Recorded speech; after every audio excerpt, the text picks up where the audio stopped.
नाशिक शहरासह जिल्ह्यात काल रात्रीपासून संततधार पाऊस सुरू आहे आणि या पावसामुळे गोदावरी नदीला पूर आल्याचं चित्र आपल्याला बघायला मिळतंय।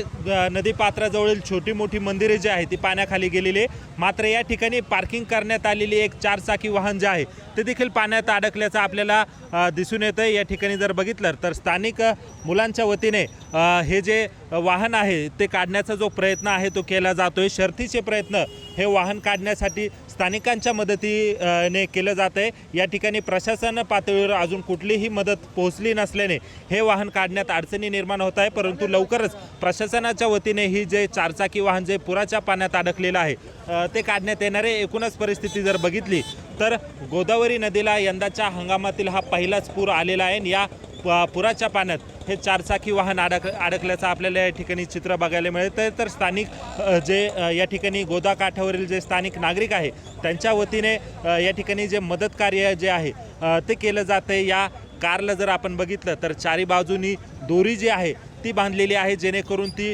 चारचाकी वाहन जे आहे ते पुराच्या पाण्यात वाहून जाऊ नये यासाठी जे शर्थीचे प्रयत्न आहे ते स्थानिक नागरिकांच्या वतीने या ठिकाणी केल्याचं आपल्याला बघायला मिळतंय।